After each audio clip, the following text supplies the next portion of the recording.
proti radnici, smrti a daním nelze vyhrát.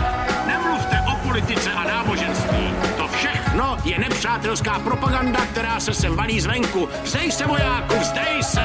Celé 20. století bylo svědkem téhož, ale teď je 21. století a nadešel čas uvědomit si, že už se nechceme dál mačkat v tomhle krysím bludišti.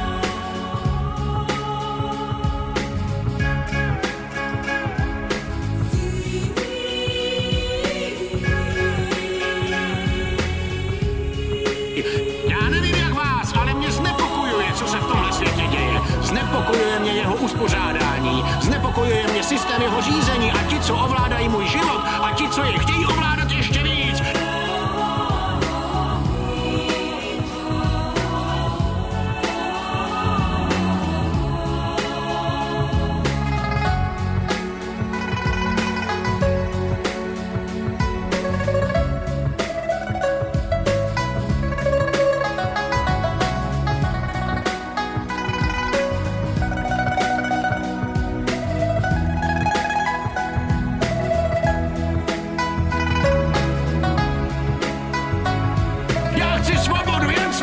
A to byste měli chtít i vy.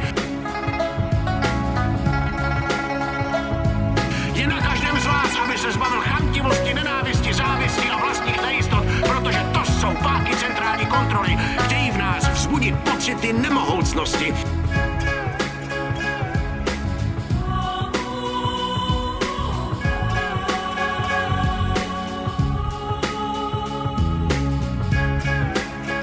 Abychom se dobrovolně vzdali své svrchovanosti a svobody.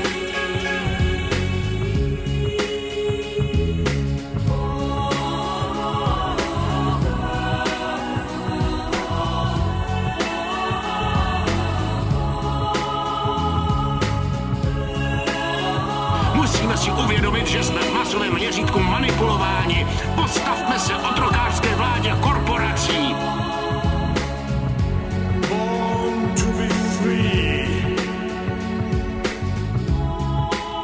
21. století bude novým stoletím a ne stoletím otrokářství, lží a bezvýznamných otázek.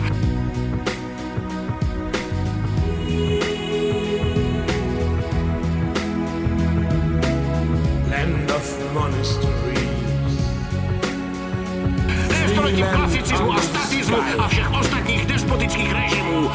Bude epochou, v níž se lidstvo postaví za něco čistého, za něco správného. In universal understanding.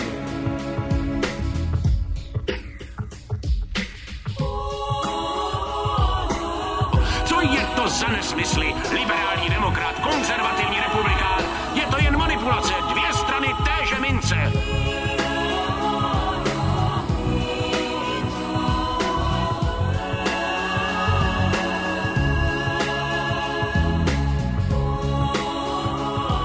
Manažerské týmy, co se perou o post šéfa ve firmě otroctví a